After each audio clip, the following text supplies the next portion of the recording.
de théâtre qui s'appelle La Rue Blanche à Paris. Puis j'ai un parcours au théâtre, à la télévision.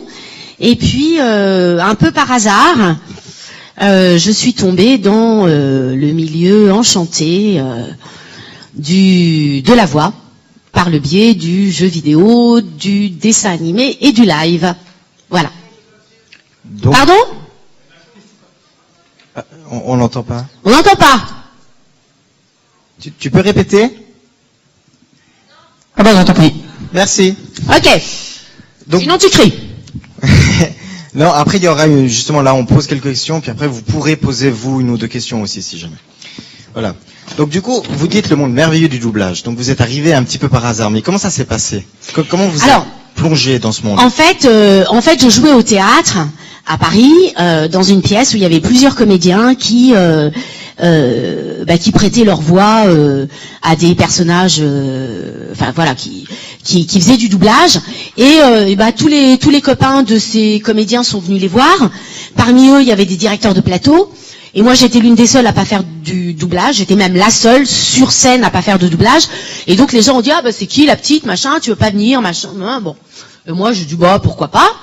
Et je suis venue assister d'abord à des plateaux où j'ai quand même vachement appris, parce que c'est quand même en voyant qu'on apprend pas mal ce qui se passe, qu'on voit quelle est la technique du doublage. Et puis un jour, quelqu'un m'a dit tu veux pas passer un essai, et j'ai passé un essai sur un petit perso, j'étais à peu près en place, j'arrivais à peu près à jouer, etc. Et puis ça a commencé comme ça. Mais vraiment par hasard. Puis du coup là maintenant ça fait combien d'années que vous faites du doublage ? Plus ou moins. La plupart d'entre vous n'étaient pas nés au moment où j'ai commencé. Non, je sais pas, mais ça fait pas mal de temps. Ça fait, je dirais... 20 ans, 18 ans, 20 ans, je sais pas, ouais. Je sais pas. Quand on aime, on compte pas, hein, merde. Est-ce que vous avez le premier personnage que vous avez doublé ? Comment ça s'est passé ? Alors, je crois que le premier personnage... Alors, je me souviens pas forcément du premier personnage que j'ai doublé. Je sais que avant d'arriver dans de l'animé, j'ai d'abord fait beaucoup de live. Je me souviens d'avoir fait peut-être quelques ambiances sur cette série où il y avait What Else là qui faisait Georges Clooney. Georges Clooney qui était médecin. C'était quoi ? Urgence. Voilà. Alors j'ai fait quelques petites bidouilles sur Urgence. Je me souviens. En fait, je me souviens pas tellement des films. Je me souviens que l'un de mes premiers gros rôles, mais ça c'était après, c'était quelque temps après, parce qu'au début on commence par faire des petites ambiances, des petits trucs. Faut pas, ça s'apprend, c'est un métier. On n'est pas au top tout de suite, et je pense qu'on n'est même jamais au top. Donc, au début on fait plutôt des petites choses qu'on appelle des guests, des trucs comme ça. Le premier rôle assez sympa que j'ai fait, je m'en souviens, ça s'appelait Le Neveu, c'était avec Pierce Brosnan, et je faisais sa fille, je crois, ou sa nièce, et ça se passait en Irlande ou en Islande, voilà. Et c'était une ado qui tombait amoureuse d'un mec, voilà. Donc ça, je m'en souviens. C'était dans les années 98, 2000, peut-être, un truc comme ça. Et puis je me souviens aussi des ratés, parce qu'il y a aussi des ratés. Et on parle toujours des trucs qui marchent, mais on a aussi des ratés. Et un jour, donc je commençais, et il y a un directeur du plateau qui m'avait proposé un rôle assez important d'une jeune journaliste, assez péchue et tout. Et en fait, j'ai été incapable de le faire. Et j'étais mortifiée. J'avais vraiment les boules comme ça. Hein. Et le mec a été super fair-play parce qu'elle a dit non, c'est moi qui ai fait une erreur de casting. Ma voix était trop aiguë, je montais trop dans les aigus, ça n'allait pas, etc. On a travaillé une demi-journée, il y avait 3 jours d'enregistrement, donc ce qui était un gros truc. Il m'a remplacée, mais il m'a dit je t'en veux pas, c'est moi qui ai fait une erreur. Et il m'a toujours pris sur ses films après, toujours. Donc voilà, mais il avait fait, j'étais pas encore prête. C'était un truc qui était trop dur pour moi. Voilà. Vous parlez des ratés et des réussites, mais est-ce que vous avez justement une anecdote d'une réussite, vu que vous nous avez donné une anecdote du raté? Les anecdotes de réussite, je sais pas, je sais que comment dire, je peux avoir des souvenirs d'essais, puisque En fait, quand on travaille sur un personnage assez important, souvent on passe des essais. Et donc, par exemple, il y a eu des essais un peu punchy pour Excel Saga, où j'avais pas tellement le temps de passer les essais. Et donc, je suis arrivée aux essais un peu comme ça. Et en fait, c'était l'énergie d'Excel. Donc, je pense que ça a pas mal joué dans le fait d'avoir finalement été choisi par la personne qui représentait Canal, par le client. Donc ça, c'était plutôt chouette. Moi, je me suis pas rendu compte. Après, je me souviens des essais évidemment de Mass Effect. Ça, c'est clair. Et je me souviens des essais pour les Animaux Fantastiques. Donc là, qui sont assez récents, qui étaient il y a 2 ans, et où là j'avais quand même la trouille. En fait, on a la trouille, on se souvient toujours quand on a la trouille. On a peur de mal faire, ça s'appelle le trac. Et voilà. Mais chaque fois, ce sont des... On peut aussi réussir des essais, c'est-à-dire être bien dedans, et ne pas être choisi par le client. Le fait n'est pas... Ce que je crois, ce qui est important, c'est que c'est pas que ce soit bien ou mal. Dans des métiers artistiques, on peut pas dire si c'est bien ou mal. Il y a des sensibilités où à un moment, la personne qui choisit dit cette voix me paraît correspondre, être dans l'énergie du personnage, etc. Voilà, il y a ça qui est important. Et si on n'est pas choisi, c'est pas dramatique non plus. Ce que je veux dire, c'est que la voix fait passer des émotions. On est là, on fait passer des émotions. Donc après, les gens qui reçoivent ça reçoivent une émotion. Et notre voix suscite une émotion chez elle. Ou n'en suscite pas. Parce qu'il y a des gens qui trouvent que voilà, ça suscite rien. Et c'est comme ça. C'est l'aléa et c'est le fait de raisonner en quelqu'un ou de pas raisonner en quelqu'un. C'est le principe de tout métier artistique. Alors vous avez dit que vous étiez arrivé pour Excel Saga tout énergique, est-ce que ça a bien facilité le travail pour doubler Excel. Est-ce que c'était le personnage que vous avez adoré doubler, ou bien vous avez un que vous avez encore plus adoré? Non, Excel c'est vraiment une super aventure parce qu'elle est complètement déjantée, elle est complètement barge, ça va à 100 à l'heure, on s'éclate. L'adaptation était super bien foutue avec des références pour des Européens qui étaient vachement bien. Donc voilà, il y avait un ensemble de choses qui étaient assez super sur Excel.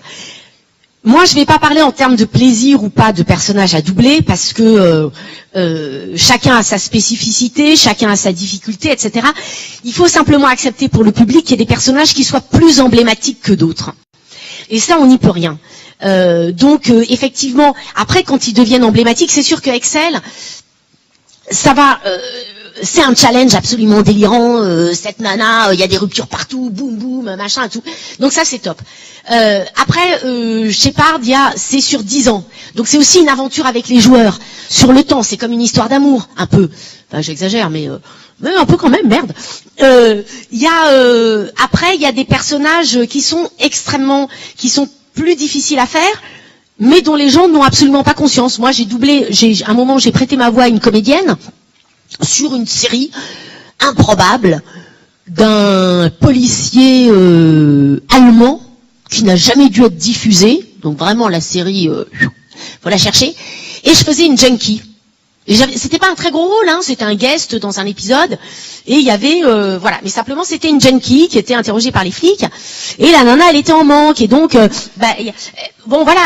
avait quand même des petits trucs qui étaient assez compliqués, parce qu'il faut quand même regarder la nana à l'écran, voir quand est-ce qu'elle est un peu en panique, quand est-ce que elle répond, elle est un peu en manque, elle devait avoir de la dope sur elle en même temps, donc elle a peur que les flics la serrent, donc elle a peur, elle a pas le cerveau tellement clair, parce que elle est focalisée dans son mal-être physique, etc. Donc il y a plein de petits trucs à jouer qui sont extrêmement compliqués. Et ça, c'était vachement intéressant. Et ça n'a jamais été diffusé, donc personne ne l'a vu. Voilà. Mais c'était top, c'est un super exercice. Donc voilà, donc il y a des choses qui sont...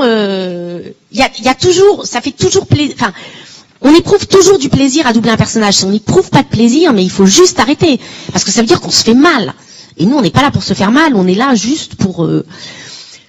pour se faire du bien et qu'éventuellement après les gens apprécient et que ça leur fasse du bien. Mais moi, je suis pas maso, hein. Certainement pas. Si je le sens pas, je le fais pas. Voilà. Je pense. En tout début d'interview, vous nous avez dit comme quoi tout ce que vous avez fait, comédienne, un peu de cinéma aussi, il me semble, si je me La télé, télé, oui. Et vous êtes arrivé sur le doublage, mais est-ce que vous vouliez faire du doublage à la base? Ou c'est vraiment une chance et vous en êtes heureuse? On veut toujours faire son métier. Je sais pas. Est-ce qu'on programme moi, je sais pas programmer dans la vie. Je sais pas programmer dans la vie et je sais pas programmer ma vie. On espère faire quelque chose. On espère continuer dans la voie qu'on a choisie. On espère évoluer. On espère. Moi. D'un point de vue et personnel et professionnel, moi je m'appelle Chemin pourtant, mais j'ai jamais été sur une autoroute. J'ai toujours été un peu dans des trucs comme ça. Donc à un moment, le doublage est arrivé, je ne l'ai pas cherché, je ne l'ai pas choisi.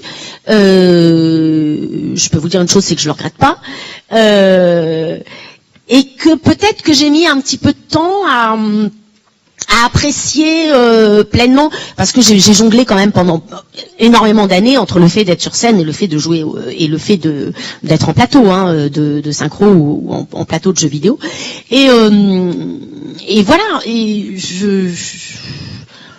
non, je regrette pas. Je suis super. Je l'ai pas choisi, mais je regrette certainement pas. La voix, c'est ce que je disais. La voix, elle fait passer des émotions. Moi, mes plus belles émotions, c'est de me souvenir de chanteurs ou de chansons quand j'étais. Il y a des mecs ou il y a des nanas, ils m'ont juste fait triper, quoi. Je me disais, c'est pas possible. Je les entends chanter, j'ai juste envie de chialer. Ou voilà, quand je vois. Il y a des voix assez emblématiques dans mon enfance. Je pense à Roger Carrel. Donc ce sont des gens qui ont suscité des émotions chez moi uniquement par un son. Donc je trouve ça assez chouette de faire ça. Ma gueule, les gens n'ont rien à faire. C'est pas. Enfin voilà. En fait, on met en avant voilà cet organe-là. Ça ne veut pas dire que les autres sont pas intéressants. Hein, d'être sur scène, c'est aussi passionnant. Mais voilà, il y a ça qui s'est développé. Pourquoi, comment j'en sais rien. J'en sais rien, mais je prends, putain. Je suis ravie. Voilà, je sais pas. Est-ce que vous avez gentiment arrêté de doubler? Est-ce que récemment vous continuez à doubler? Est-ce qu'il y a un projet sur lequel vous travaillez très top secret? Ou bien c'est plutôt calme ces derniers temps? Non, je continue à travailler. Bien sûr, maintenant je fais aussi beaucoup de livres audio. J'adore faire des livres audio. C'est un autre temps de narration, etc.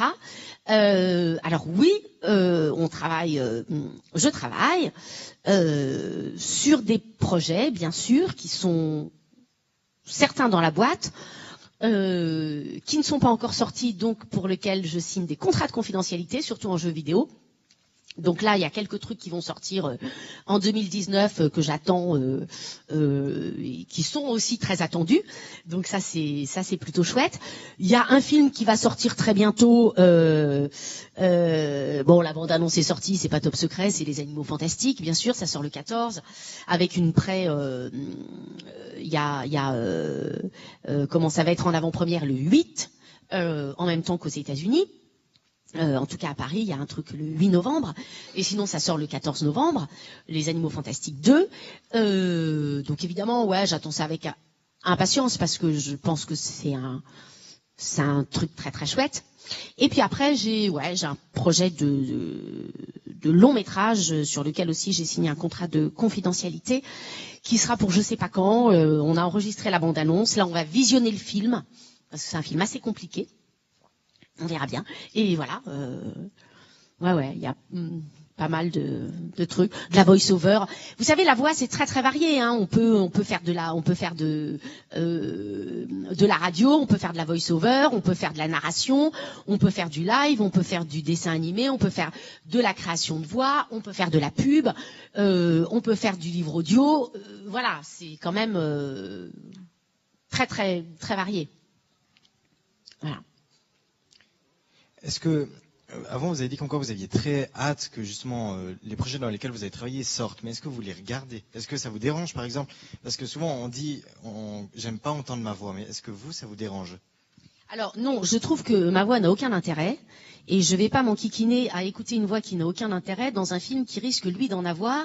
Ça risque de me faire sortir de l'intrigue. Donc non, je ne regarde pas en général les films pour lesquels je travaille, je ne les regarde pas en VF. Après, je ne suis pas joueuse non plus parce que je pense que je suis quelqu'un qui est tellement à fond dans les choses que je serais complètement addict aux jeux vidéo. Donc je ne vais pas y risquer, je ne vais pas m'y risquer. De temps en temps, des joueurs m'envoient des parties qu'ils ont fait, des trucs, etc. Je vois un petit peu. C'est sympa, c'est machin, ouais, en même temps, c'est moi qui... Enfin, bon, ouais. Non, mais c'est bien, c'est super, mais ça me fascine pas, c'est moi. Donc, voilà. Donc, je ne joue pas aux jeux vidéo non plus. Je peux regarder les films. Après, effectivement, quand il y a un film qui passe, quand il y a une bande-annonce qui passe en VF et que je suis chez moi, je ne vais pas quand même quitter mon appartement ou me jeter par la fenêtre. Je n'en suis pas là, mais disons que je ne le cherche pas. Voilà, c'est pas. En fait, ce qu'il faut comprendre, c'est que d'abord, on n'entend pas sa voix de la même façon. La voix, notre voix, nous, on l'entend avec ça, là, et avec le dos, parce qu'elle résonne dans le dos. Si je fais ça, vous voyez bien que ma voix, elle résonne. Non, mais c'est vrai. Donc, on a plein de résonateurs partout. La voix, quand on l'entend, quand elle va venir d'un autre support, la voix de toi, peu importe. Elle va venir de l'extérieur, donc on ne la reconnaît pas forcément. Il y a des choses qu'on comprend, mais ça vient de l'extérieur, c'est pas un truc qui émane de nous. Et c'est là où on se dit, ah tiens, c'est bizarre, ça me dit des trucs, ouais, mais je veux dire, on ne la ressent pas de la même façon. C'est ça qui est assez compliqué. Donc, voilà, c'est pas, il y a un truc qu'on reconnaît qui peut parfois être un peu dérangeant. Enfin, qu'on n'a pas, ouais, en tout cas, moi, j'ai pas passé ce cap-là, quoi. D'être très, très à l'aise avec ça. Voilà. Mais on ne la perçoit pas de la même façon. Je ne sais pas si ça vous est arrivé de vous enregistrer. Tout à l'heure, il y avait un truc de chant. Donc, il y en a peut-être qui ont participé. Quand ils chantent, ils entendent leur résonateur, etc. Après, s'ils s'enregistrent et qu'ils vont s'entendre, ils vont dire, ah ouais, mais là, peut-être que je chante faux, ah, mais peut-être que machin, ou peut-être que je chante très bien, au contraire. Ils vont avoir un truc. Donc, ils ne le perçoivent pas de la même façon. Pour nous, c'est pareil. Voilà. Personnellement, je commence gentiment à manquer de questions. T'en as encore deux, trois? Oui, alors justement, est-ce que avant on a parlé des difficultés à jouer des personnages, mais est-ce que justement c'est quoi votre genre de personnage dans lequel vous avez peut-être moins de difficultés, vous pourriez rentrer directement dedans? Ah bah c'est sûr que les nanas super calmes, c'est tout à fait pour moi. Non, je déconne. Non, mais je sais pas, mais oui, mais bien sûr, enfin... Oui, on va dire, ouais, putain, elle parle à fond, machin, etc. Donc ça va plutôt être ci, être ça. Oui, c'est très bien. En même temps, un comédien, il a envie de tout savoir. Il a envie de tout explorer, de tout. Alors oui, c'est vrai, je fais plutôt des nanas qui ont un putain de caractère, qui parlent vite, ou effectivement dans des mangas, des petits garçons. Avec une espèce d'énergie, etc., que je peux avoir, mais je ne suis pas que ça, comme tout le monde. Il y a des gens qui sont hyper speed, et puis quand ils sont bien, avec leur chérie, leur truc, ils sont super gentils, leur voix change, leur truc. Personne n'est monolithique. Donc moi, j'aimerais bien... Enfin, je trouve normal, en tant que comédienne aussi, de ne pas être cantonnée dans un type de personnage. Mais après tout...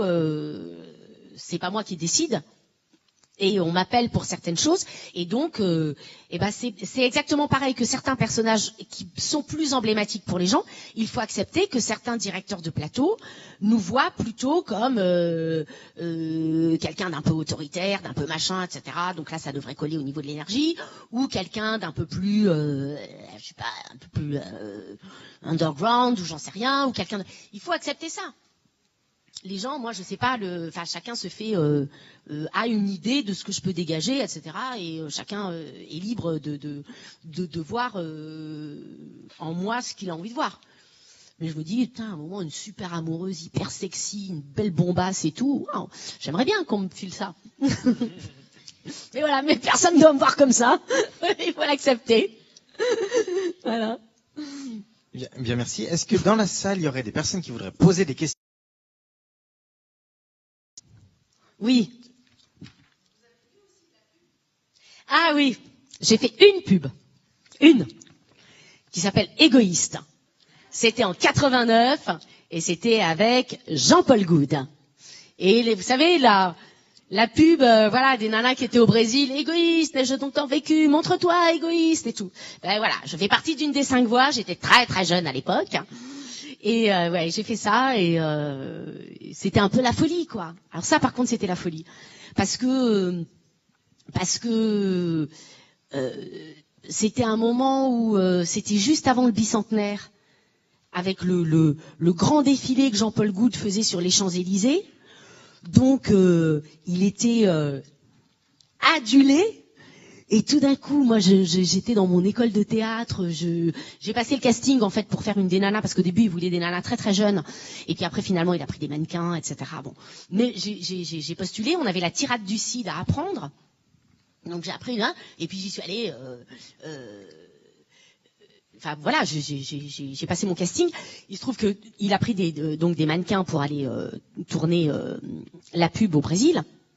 Et on m'a rappelé pour dire ouais mais maintenant il faut post-synchroniser le truc, il faut synchroniser. Donc boum, il avait retenu votre tirade machin, venez bosser. Et là on fait wow. Et c'était génial. Et on a mis toute la journée je crois pour enregistrer ces trucs-là. On prenait vachement de temps. Un petit peu plus comme ci, un petit peu plus comme ça et tout, c'était de la folie. J'aimerais bien refaire de la pub, mais je n'en fais pas. C'est aussi une autre, voilà, hein, c'est toujours un travail vocal, mais ce ne sont pas tout à fait les mêmes aiguillages. Ce ne sont pas tout à fait la même famille. Voilà.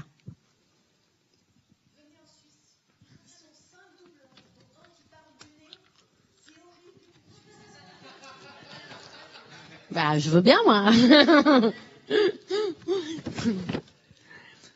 Une autre question peut-être?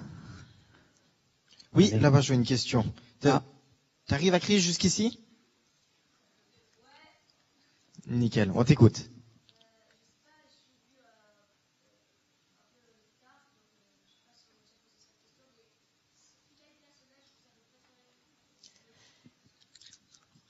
Alors, il demande quel personnage vous avez préféré jouer. Alors, j'y vois très mal, mais j'ai une petite oreille. On s'est pas croisé hier? Ouais, je te reconnais.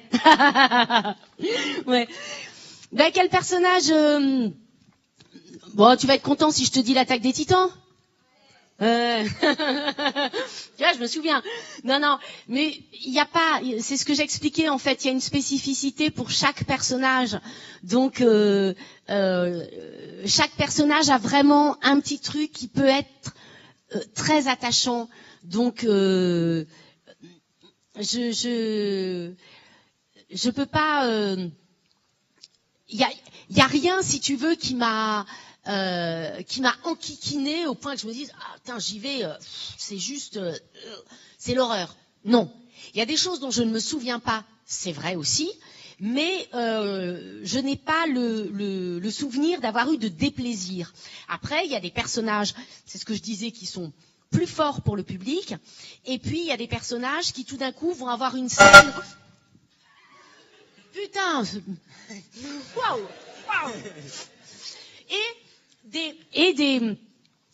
Ou alors une scène qui va être extrêmement intéressante à jouer. Je vais vous donner un exemple. Je prête ma voix de temps en temps à une comédienne qui s'appelle Rose Byrne, qui était dans Mes meilleurs amis, Nos pires voisins 1, Nos pires voisins 2. Je sais pas si vous voyez qui c'est, cette comédienne. Elle joue dans un téléfilm extraordinaire qui était sur HBO avec Oprah Winfrey, qui s'appelle La vie éternelle ou La vie machin d'Henry Kallax. Il y a une scène dedans où c'est surtout Oprah Winfrey, donc qui est une femme qui a été violée, machin, etc. dans l'Amérique des années 60 à peu près. Elle a une scène, mais qui dure 4 ou 5 minutes, qui passe de la colère. Elle est elle passe de la colère dans les pleurs, une espèce de pitié, puis elle redémarre, elle machin, etc. C'est un truc, mais hyper dur à faire. La comédienne était incroyable dedans. Et moi, mon personnage est là, il se prend tout et voit ça dans les...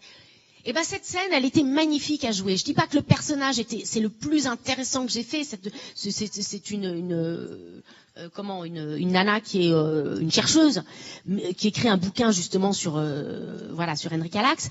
Mais Henry Calax, c'est celle qui a donné ses cellules pour faire le vaccin contre la polio, etc. Noire américaine qui a servi de cobaye aux États-Unis, son corps a servi de cobaye aux États-Unis. Bon. Donc c'est une histoire vraie et tout. Donc c'est extrêmement puissant. Pour cette scène-là, juste pour ça, c'était top de faire le film. Tu comprends ce que je veux dire? C'est par là, hein? Ouais, je sais pas, je vois pas. Mais tu vois, c'est ça, c'est qu'il y a des choses qui sont... Après, dans les animés, il y a des choses qui sont plus rigolotes. C'est vrai que si tu veux, le personnage d'Hunter x Hunter, petit garçon, est plus haut en couleur, par exemple, que Yokai Watch ou que Galaxy Kick-Off. Tu vois, qui sont 3 petits garçons. Hunter, il est c'est un mec qui a tué, donc il est, pour moi, il a des choses un petit peu plus fortes à défendre. Mais après, le préféré, rien que pour toi tout seul, c'est l'Attaque des Titans. On avait une question, je vois juste ici.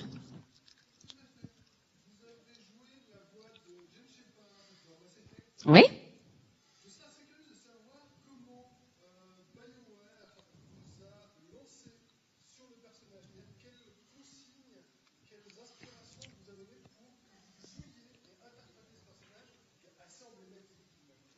Ouais, alors pour Shepard, il y a eu des essais, comme pour tout jeu vidéo, donc c'est sur un certain nombre de fichiers. Et alors, pourquoi, comment ils ont choisi ma voix, j'en sais rien. Il se trouve que j'ai été choisie, et après, donc Mass Effect, c'est quand même une aventure qui a duré 8 ans à peu près, 8-9 ans. Donc c'est important, ce qui crée aussi un truc assez fort avec les joueurs, une relation très très particulière avec les joueurs. Et en fait, il y avait quelques instructions. Alors je vais peut-être dire des bêtises, hein, mais c'est pas le premier personnage qu'on peut jouer homme-femme, ça je sais, mais c'est le premier personnage avec qui on peut avoir des romances gays ou lesbiennes. Donc ça c'est très très important. Donc Shepard, essentiellement Shepard femme, est assez emblématique dans la communauté où elle défend quand même une ouverture et en tout cas beaucoup de joueuses se sont retrouvées dedans. Donc c'est aussi la communauté de joueurs, c'est aussi et de joueuses, c'est assez reconnu dans Shepard. Et je pense que cette liberté-là et cette chose assez importante s'est bâtie au fur et à mesure des années avec BioWare. Je vais vous donner un exemple. Dans le 1, Shepard a des scènes romancées. Shepard peut romancer des nanas. Donc elle peut avoir des histoires avec des nanas. Moi, je pars du principe que personne n'est monolithique. Donc, je fais cette nana qui va sauver la galaxie. Donc, il y a quand même... Elle en a je suis en Normandie, machin, il y a tout le monde et tout. Simplement, je pense que quand elle est dans un lit avec quelqu'un, on s'en fout pas mal de savoir si elle en a ou pas. C'est juste une femme amoureuse. Et on est tous comme ça. Nous avons refait certaines scènes romancées entre femmes, parce qu'il trouvait que Shepard était un peu trop amoureuse. Je pense, ça c'était il y a 8 ans. Je pense qu'on le referait maintenant. Il y aurait moins de... comment, on pourrait aller un peu plus loin et accepter ça, parce que la société évolue. Dans le 2, chez Part des bourrés, on a trouvé que j'étais un peu trop bourrée. Pourtant, j'aime pas forcément boire. Mais donc, on a refait les scènes où elle était bourrée, parce qu'une nana bourrée, quand même, faut pas qu'elle soit trop bourrée. On se pose pas la question pour un mec. Hein. Un mec, il est bourré, il est juste bourré. Hein. Voilà. Mais donc, il y a des petites choses comme ça, où sous couvert d'égalité, on est quand même un petit peu encore dans des schémas. Voilà, un peu. Et ça évolue. Tout à l'heure, on avait une question avec Caroline, qui est peut-être dans la salle, Caroline Combe. On avait une question sur la place des femmes dans le manga, etc. On pourrait se poser la même question de la place des femmes dans le jeu vidéo, ou la place des femmes dans les films, etc. Cette place, elle évolue avec la société. Et je pense que les choses qui se sont faites il y a 8 ans, qui étaient peut-être c'était assez précurseur. Maintenant, on irait aussi encore plus loin. Il s'agit pas de faire de la provoque. Il s'agit pas de ça. Hein. Il s'agit simplement d'être juste. Et je trouve amusant qu'on se pose pas la question de savoir si un mec, comment un couple d'amoureux va être au lit. Mais par contre, on se pose la question si ce sont 2 femmes ensemble, ou peut-être si ce sont 2 mecs ensemble. Je sais pas, moi j'ai pas enregistré le mec, donc je sais pas ce qu'on a pu dire à Boris. Mais voilà, je trouve que pour moi c'est une question hors de propos, parce que la situation c'est quoi? La situation c'est 2 personnes qui s'aiment. On s'en fout qu'elles soient mec et nana, ou 2 nanas ensemble. On s'en tape royalement. Ce qui est important, c'est la situation. Et voilà, il y a peut-être des situations qu'on est peut-être plus à même de voir maintenant, 8 ans après, que voilà. Moi c'est mon sentiment.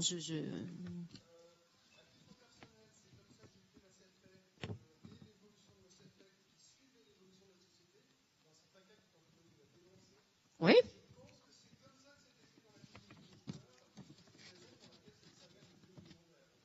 Oui. Mais moi, j'ai beaucoup de... Alors moi, on me pose beaucoup de questions donc sur le rôle des femmes dans le jeu vidéo. Il y a quand même des sujets du bac. Maintenant, vous savez, en France, on peut faire des exposés, des trucs, etc. Donc, il y a des élèves qui me contactent pour savoir... Alors moi, ça n'est que mon point de vue. Hein, et je prétends pas avoir enfin, détenir la vérité absolue. Mais de toute façon, l'art est à la fois en renouveau, que ce soit en peinture, en danse, etc. Et puis aussi dans des choses anciennes. On est bien d'accord, on réinvente. Enfin, c'est difficile de réinventer chaque fois. Donc, on s'appuie sur des choses anciennes. Il y a une évolution. Et cette évolution, elle est avec la société. L'art, je sais pas, le street art, n'importe quoi, c'est en évolution avec la société. Donc on ne peut pas passer à côté. Sinon, on va se retrouver. Enfin, sinon, je pense que l'art ne va plus parler aux gens.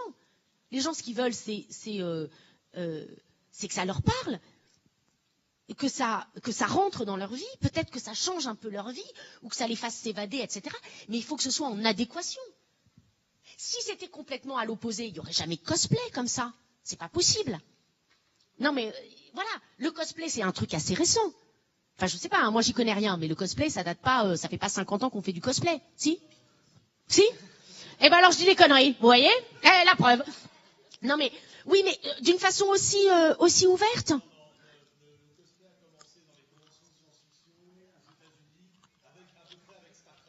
D'accord.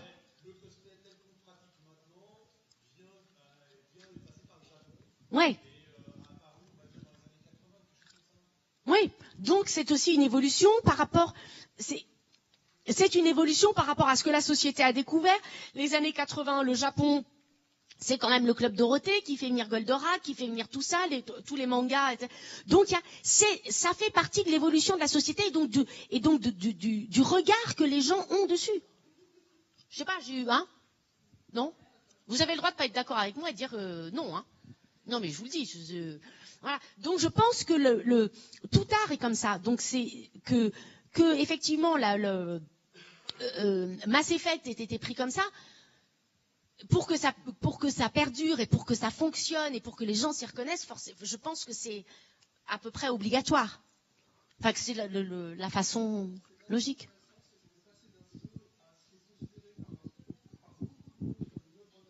Ah oui. Oui.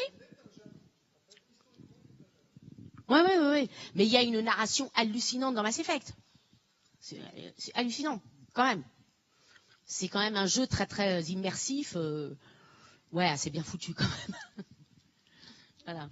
Une autre question par là autour? Ah, il y en a une Voilà. ici. Oui.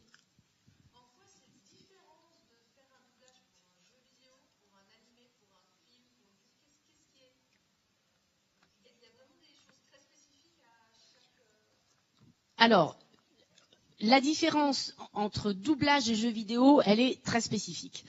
Dans le doublage, vous avez un écran comme ça, avec l'image qui va défiler. Là, vous allez avoir une bande rythmo, avec le texte qui défile à la vitesse de l'image, et vous avez une barre verticale. Et donc, quand le mot arrive sur la barre verticale, il faut articuler. Donc, vous avez à la fois le texte, le texte et l'image qui vont ensemble. En jeu vidéo, donc ça c'est pour le doublage. Après, la différence entre l'animé et le live, c'est que le live, j'ai l'impression, on rentre dans la respiration du personnage, donc c'est quelque chose un tout petit peu plus naturel, alors que l'animé, on va bien évidemment vers le personnage. Il ne s'agit pas de faire n'importe quoi par rapport à la VO, mais qu'il faut, sur un sentiment qui est juste et qui est sincère, il faut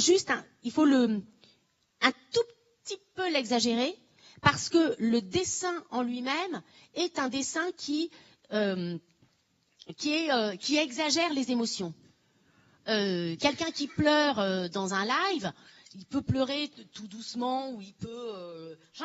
dans un dessin animé, dans un manga, le personnage va passer, il va comme ça, il va monter au plafond, il a des étoiles tout autour, etc. Donc ça, il faut le remplir. Donc il faut quand même un tout petit peu exagérer. Ouais, exagérer sans être dans la caricature. Voilà. Donc ça, pour moi, ce sont les grosses différences. Après, dans le jeu vidéo, il n'y a pas d'image, il n'y a pas de bande rythmo, il y a des fichiers, ce qu'on appelle des fichiers, c'est-à-dire qu'il y a une télévision où il y a des phrases que le personnage doit dire, qui ne sont pas forcément en continuité dialoguée, c'est-à-dire que si on fait bonjour, comment vas-tu, super et toi, il aura juste marqué bonjour, super et toi. Et on ne sait pas entre les deux si la personne va dire ouais putain je vais super mal ou ah, ouais c'est l'extase et tout. Voilà. Donc on a les fichiers de notre personnage. Donc ça c'est sur un premier écran. Au-dessus, on a un deuxième écran qui sont un peu comme des écrans de grosse télévision, hein, c'est pas forcément des écrans de cinoche comme ça, où on a le spectre de la voix originale. C'est-à-dire que on a la forme d'onde de la voix originale sur une piste. Donc tous les fichiers comme ça, machin. Nous, on est avec notre casque, on est seul dans dans notre petite cahute, dans notre studio. L'ingé son et le directeur artistique sont derrière, donc on est vraiment seul.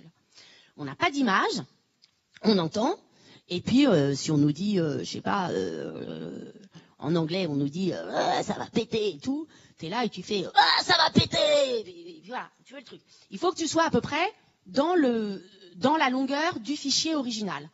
Avec certaines fois des contraintes, il faut que ce soit exactement le même temps, quelquefois il y a plus ou moins 10%, quelquefois, voilà. Ça, c'est essentiellement comme ça qu'on travaille. De plus en plus dans le jeu vidéo, maintenant, il y a ce qu'on appelle des petites cinématiques, donc des petites vidéos avec les personnages qui parlent, et donc là, il y a quand même du lips. Donc, il faut quand même... Alors là, on travaille avec ces petites cinématiques où on voit notre personnage et on essaye de synchroniser le texte à la bouche de notre personnage, mais en général, on n'a pas de bande rythmo. Donc, c'est un travail de synchro, mais sans bande rythmo. Voilà. Et on fait ça, et donc on s'enquille tous les fichiers, et le directeur artistique est là pour nous dire... ouais, attends, là, je trouve que t'es un peu trop machin, là, t'es ceci, là, t'es... Non, là, tu parles à un pote, t'es pas en train de parler à un ennemi, là, je te trouve vachement dur, ou là, ah bah non, là, t'es trop longue, ou là, t'as buté sur les mots, ou là, t'as machin, ou non, tu m'en refais une, c'est pas blanc-bleu, c'est pas assez fluide, voilà. Mais en général, ce qu'on peut retenir, même si ça évolue un petit peu, c'est que on travaille sans continuité dialoguée et sans image. Voilà. Bien, merci. On va prendre peut-être une petite dernière question parce qu'on arrive gentiment au bout. Est-ce que quelqu'un a une question là-bas en haut, peut-être? Ah oui, je vois quelqu'un. Juste Oui. là. Ou là? Lequel? Oui. Ben, Il y en a une en haut et une en bas. Bah, faites-le en même temps. Faites-le en même temps. Tu vas. Allez-y.